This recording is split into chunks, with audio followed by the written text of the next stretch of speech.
Hello, BookShark BootCamp. It's your community manager, Jana, and it is Wednesday, August 13th.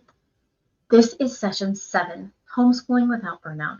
Who does not want to know how to homeschool, to either start or continue to homeschool without burnout? I think it's one of those things that is on everyone's mind as you start something new. So we are here to walk you through some tips and tricks on how to homeschool without burnout. If you are new to BookShark Bootcamp 2025, welcome. If you are a returning Bootcamp alumni member, thank you so much for jumping on and being part of our refresher as we start a new year. I'm your community manager, Jana. I've homeschooled my daughters for 9 years with BookShark. Super excited to be here again with you guys in this session. We're just going to be talking about things that are going to help you avoid feelings of burnout as you start to homeschool with BookShark. So, how are you going to avoid burnout? That I think is a big question. Burnout is so typical for so many parents for so many reasons. We have jobs, we have to feed people, we have to keep the house clean, we need to cart them around to activities. Everything depends on us as the adults in the home. And so it's really easy to feel a quick burnout when you start to add one more thing, especially when that thing is homeschool. And it is such a big thing. It is the biggest part of your child's day. Historically, if they have been in a public school, you have been the one that has been dropping them off and picking them up and trying to work in between and all of the things. So now you're taking that responsibility and you're bringing it back into your home. And I'll say back into your home because you've already done this. You've already schooled your children at home when they were little, whether they were with you from the time they were born all day long, or you worked and you did send them to daycare. You were still the one that taught them the essentials, all of the things, to talk, to walk, to crawl, to breathe, you probably didn't teach them to breathe, but you know what I'm saying. Like all of the things. Sometimes it feels like, as a mom of three, I was giving them the very blood from my body in order for them to survive. But we are already doing all of the things, and now you're kind of shifting and bringing education back into the home. If this is you're starting to homeschool new, or this is your first year of BookShark, you've already been homeschooling. Let's just talk about some ways that you can avoid burnout with homeschooling with BookShark. So, first things first. In session 1, we talked about box day. You guys got your books and you took pictures and you pulled them all out and you're getting organized and getting excited. And then in session 2, we talked about the binder setup, what it was going to look like for you to set up your binder. I want to remind you, now that we are a couple weeks in, 2 things. If you're brand new, inside your instructor's guide in section 1, you have a quick start guide. This quick start guide is a great resource to give you easy access to how to start with BookShark. If you're unfamiliar with the curriculum, if you are just opening up your instructor's guide, that quick start is going to be super helpful. It's going to get you hit the ground running. So what I have now is what we called the working binder. So we put together our big binder in session 2. You guys organized your books and categorized them, and maybe you labeled them in session 3. In session 4, I had you guys print your calendars for the year and start to think about when you were going to schedule your school days, your vacation days, your holidays, your field trip days, all of those things in a printed calendar. So that was session 4. Session 5, we talked about scheduling your homeschool day, what that could look like. Last week, we talked about staying organized throughout the year. This working binder is part of that organization that you're going to take out 1 to 4 weeks at a time and put them in a working binder so that it's easy to grab. It takes away some of the overwhelm that you may feel when you look at the big binder. We call that the file binder. You're not going to be able to lug that around as easily if you want to homeschool outside of your home wall. So we have our working binder for so many reasons. I encourage you to get that set up inside that working binder. If you are new, this is your first session, I encourage you to go back and watch sessions 1 through 7 to get familiar with what I'm talking about, the things that can help set you up for success in your homeschool with BookShark. So you have set up you're trying to stay organized for the entire year. From last week, we talked about going back and looking through sections 1, 3, and 4. So section 2 is the schedule, is your instructor's guide. It has the activity sheets for language arts and science. It is your instructions for weeks 1 through 36. Section 3 and section 4 are resources for you, and it kind of goes into more detail. It takes that quick guide from section 1 and goes into much more detail in section 4. How to utilize the program, what the methodology is, why you're doing the things that you're doing to set yourself up for success with our program. And then section 3 is going to give you the scope and sequence, the book list. That's where you're going to find the book list in order to organize your books and categorize them. I hope that you are taking some of this advice and putting some of your materials away so that your house doesn't feel like it has just exploded into a library, that you can feel manageable with what we're asking you to do as you have already started or getting ready to start with BookShark. So I want to encourage you to go back and read through those sections now that you've had some time under your belt with BookShark, whether you started or not, but you're more comfortable and you kind of understand the lingo. So going back and reviewing those things is a great idea. I want to encourage you, we do not need to reinvent the wheel. BookShark has a fully planned program for you so that you can feel confident that you are doing enough academically. I put out a poll, interestingly enough, to our 2025 group as well as the alum group. And the biggest thing that keeps us up at night is thinking about how we're going to fit it all in to the day. And so staying organized is incredibly important to kind of preemptively get rid of that burden. You are going to be able to fit it in. It is created to be able to do 4 days a week. Stretch it out if you need to do smaller increments, but it does not need to take all day. And then the other thing that came up was how to manage individual needs of your children. So in order to take away this idea of overwhelm or feeling burned out before you even get started, I'm going to give you some tips about juggling multiple students. Think about your routine. We talked about the natural flow for your family and what it's going to look like for you to be able to homeschool with BookShark. And to just trust the process, you guys. Just take one day at a time. Commit to this new routine. It is going to be very different from what you are used to, whether you're brand new to homeschool or you've homeschooled with other curricula. This is a new process. So I want you to trust the process, but I want you to take it one day at a time. You're not going to know, until you get into the program, until you start implementing it, what it's going to look like for your family, what it's going to look like if you have more than one child. So let me give you a few tips about juggling multiple students. One idea is to create a school box, and that may be for younger children in your home that you have, if you have toddlers running around or children that aren't quite ready to homeschool as long as your older children. If you have this box that has maybe special toys in it or special coloring books or just things that you take out when it's time for you to be focused on another child. That way, you know that the child that typically can be disruptive just by the nature of their age, you're giving them something to occupy themselves with for a little while as you focus on another child that needs your attention in that moment, whether it's math or reading or science.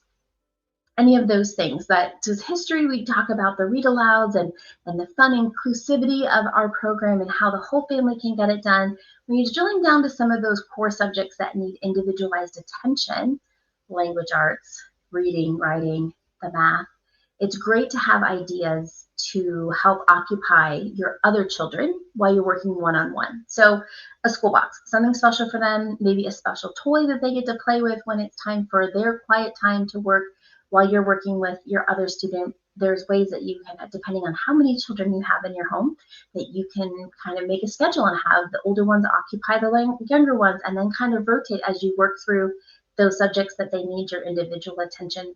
So many different ideas. The internet is full of them. Influencers are always out there coming up with creative ways, but this is just one tried and true way. Have a school box, have something special set apart, that when it is that time for that child to have quiet, that they are occupied so that you can really focus. And again, remember our 20-10 rule or 10-5 rule, that you aren't asking your toddler to sit for an hour while you focus on the other student.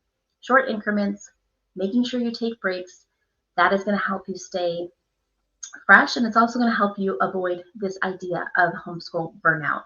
So just one way. We have advisors, I want to remind you, that are available Monday through Friday. We're all homeschool parents that use the product in our home, multiple children. We have tips and tricks that we can share with you. So give us a call if you need some reinforcements on that.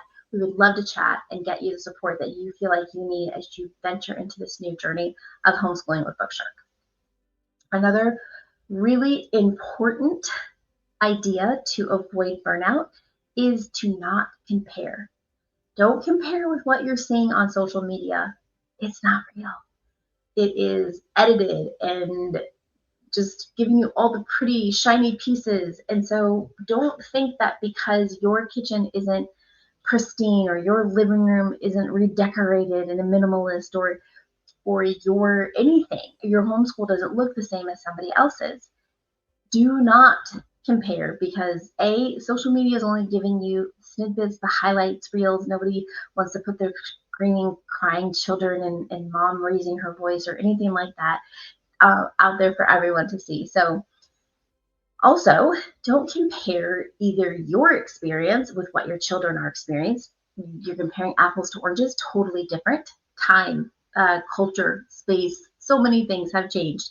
So what you did and what works for you is not necessarily going to work for your children. And if you didn't homeschool, you're not a second generation homeschool, you don't have any reference point for what you're starting to venture into, which is very countercultural. So be gentle with yourself. There is no comparison. It is your journey and your progress alone. Also, it's really tempting to compare one child to another. I mean, our brains are in a constant state of comparison because that's how we categorize, that's how we make generalizations, that's what we do to organize all the information that we store in our brains. It's natural. So it takes intentionality to not compare. I have twins. You know how easy it is to compare one to the other, and I had to very intentionally make sure that I gave space for each of them as individuals to have their own journey. One of the twins is self-taught and she didn't want any instruction. She didn't want any help. She's very independent, and her sister was always happy to have me sit down with her and talk with her and talk it through and really just feel our feelings about it. And so those were two of the same age children with very similar DNA that are vastly different, and have continued to make choices that are vastly different. And then I have a third, and she's different from the other two. And so just do yourself a favor by choosing to be intentional to not compare to other families, social media, or in your neighborhood or people you know, and then also not to compare your children to each other, because everybody gets to learn at their own pace. That is the beauty of homeschool. That will help you avoid feeling burning out, because you're not going to say, well, why isn't this working this time? Or what am I doing that's not working? Because it is what it is. And the progress is being made. And that's where your focus is going to be, as opposed to these milestones that our mindset is so set on following. It's what we know. And so we have to kind of get out of our own way as homeschool parents and not compare and do these things that we're just so used to doing. It's so easy to get back into the groove of the way things are that we know, because those grooves in our brain are so deep. And we're creating new pathways by doing new things. And so it's going to take some time for us to do it differently. All right. Now, the one thing about homeschool is you have to set time aside to actually homeschool. And that may seem incredibly obvious, but it's very easy to get wrapped up in all the things that you can do that are available to you, especially now in 2025-26 school year. So many things available, so many exciting adventures to be had. If you purchase a curriculum like BookShark and you have a prescribed curriculum that you're going through in the next 36 weeks, you do have to set aside time to do that. Otherwise, you will find yourself January 1 and you might only be 3 weeks in, because there was so much to do. You were having so much fun. Now, if that's the type of homeschool you want, I applaud you. I say go for it. But if you are going into this school year wanting to get through the 36 weeks, where your calendar is going to come in, because BookShark is only 4 days a week. We give you that 5th day to have those adventures, to set that time for unscheduled events, adventures, and then those other 4 days you have to be able to get them done. There's only so much time in a day. And when you're feeling like you're not going to be able to get it all done, part of that is because you are adding in the things that you want to do, and you're not getting done the things that you feel like, or you set out things that you need to do. So when you say yes to something, if you say yes to a curriculum like BookShark, which you already have, just know that you are actually saying no to something else. And that no is just to having all the time in the world. If you want to get through the curriculum, you're going to have to set time to do it. Now, I want you to be realistic, and that's why I asked you to print out the calendar. Think about when you want to break and what vacations you want to take and what days you want to homeschool, because having that goal, having that roadmap of the calendar in the forefront of your mind helps you make those decisions as you move forward. But keeping time sacred to the learning with this is what I mean. As you move forward throughout your more start level to you, and you start to see the freedom that you have. And the freedom is the thing that we love about homeschool. So you're the one who has to choose that balance, and avoiding the burnout is finding balance for you and your family. Don't think that you're just going to be able to willy-nilly it, because you will find yourself sometime down the road thinking, why are we so behind? And we'll talk about behind some more. I don't really feel like you can be behind, but if you do have set dates that you want to be done by, then you need to follow your own schedule in order to hit those goals. So it's not that you're necessarily behind, but if you're goal oriented and you want to get done by a certain date, that calendar, sticking to your time, penciling it in so you could always adjust things, but knowing that in order to get it done, you kind of have to do it.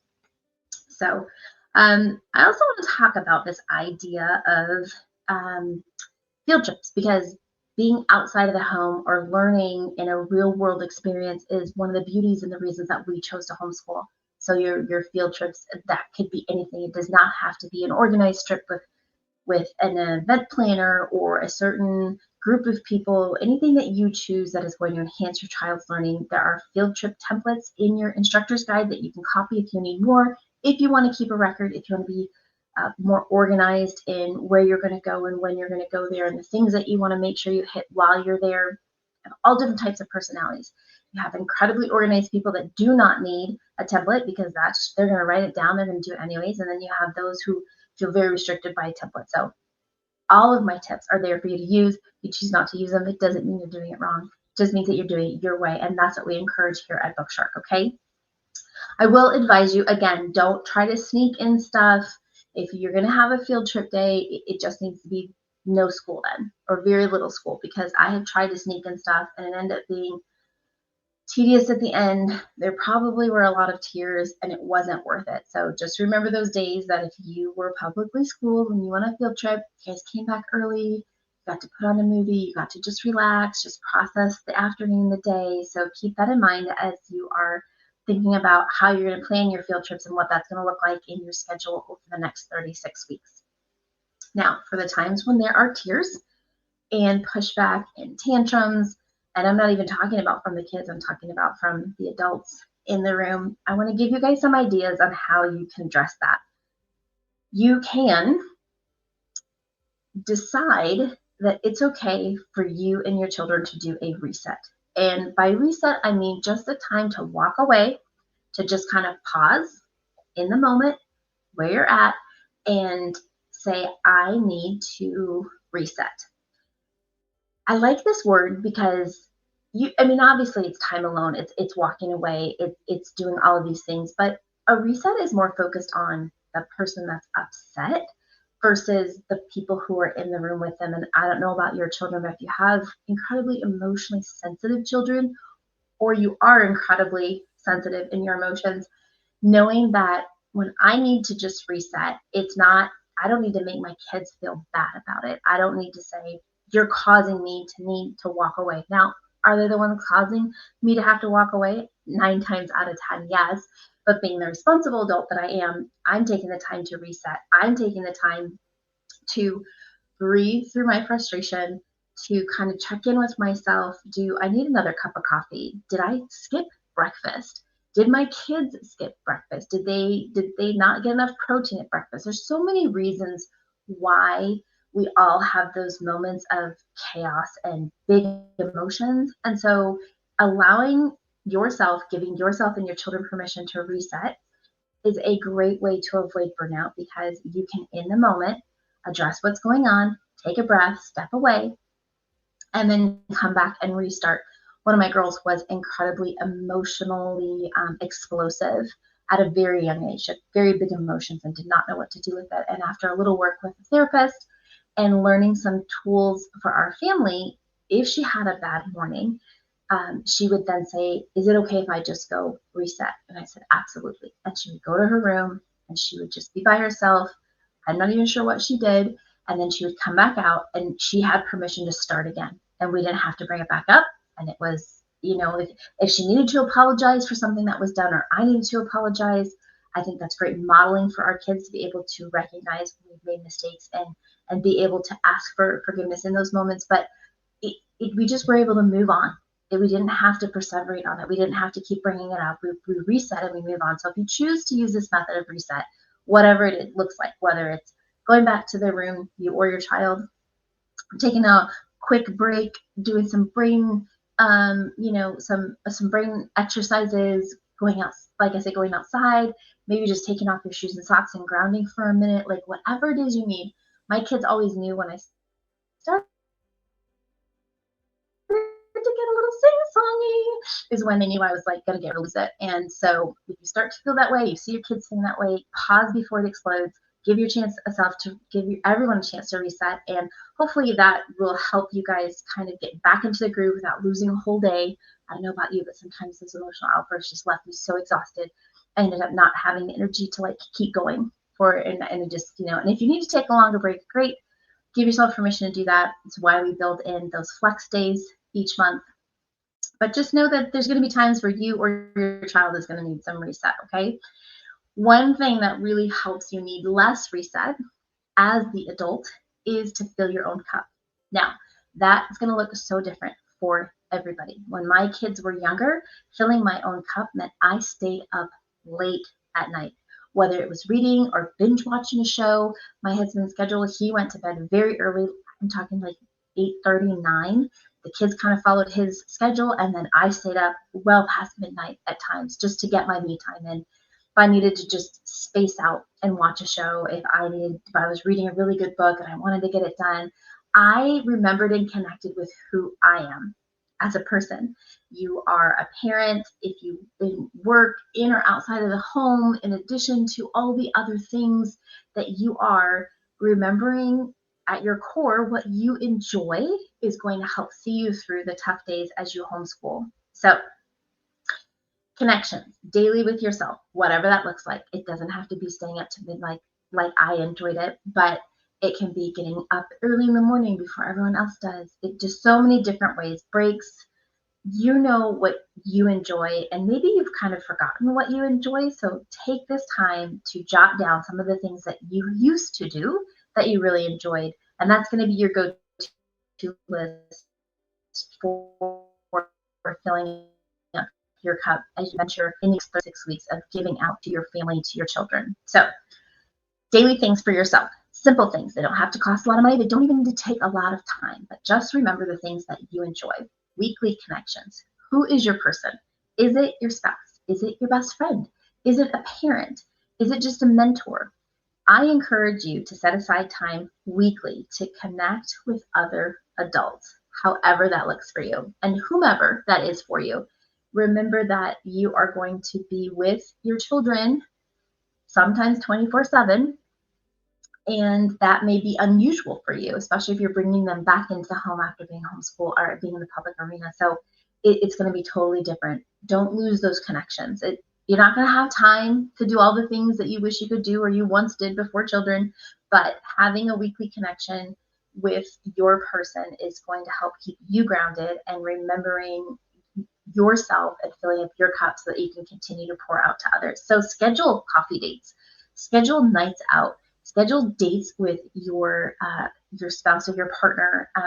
And if you say like, oh, that costs extra money, or again, it doesn't have to be things that cost a whole lot of money, and you don't even need a babysitter. Find someone to swap with. If you don't have family around you, find another family. They don't even have to be homeschool families, but find family, people that you trust, that you guys can just swap, so that you have a go-to person to say, hey, I really need to get out.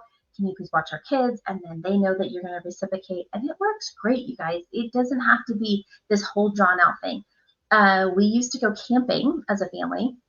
And when the kids were really, we went camping with friends a lot. And when the kids were little, we would put them in the camper with their dogs, lock the door, and have the baby monitor. And we would go sit out by the fire. So if it's as simple as just sitting outside after you put the kids to bed, or whatever. There's so many things that it could be. Playing video games together. I don't know. That's not my thing, but maybe it's your thing. Definitely, there are ways that you can find time, but you have to be intentional, because our natural inclination is to just kind of shut down and draw into ourselves. And so if you want to avoid burnout, this is a great way to do it. Connect with other people, find people to connect with, and then also swap out if you need to leave the house. But your time, back to your time, I want to mention a few of the things. I mentioned reading, watching TV. Some people take a bath. I have several friends that actually bathe and eat ice cream. It's the weirdest thing I've ever heard of, but to each his own. So, now that you are dedicating a lot of your time, I don't want to say the majority because it just kind of changes for everybody, but a lot of your time to schooling your children, you are now the teacher, the admin, the janitor, the Uber driver, the Instacart shopper, the chef. You're all of those things now. So make sure that you fill your cup, and that's really going to help you avoid feelings of burnout throughout this entire year. Whew.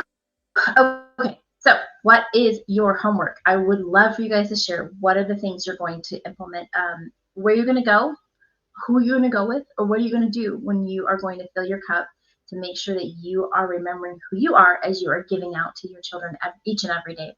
And as we go, I'm a little long-winded today, I apologize, but think about this, that if the curriculum you choose and the plans you make don't leave time for you and your kids to enjoy each other's company, you're missing the best part of homeschooling. And that is a quote from Jess Collier. So I just want to leave you with that. I hope you guys have a fabulous Wednesday. Have a very happy weekend. I will be here on Monday to go through question and answers and continue to just support you guys. So let me know what you need, and we'll make sure that we do our best to give it to you. Have a great day. Bye-bye.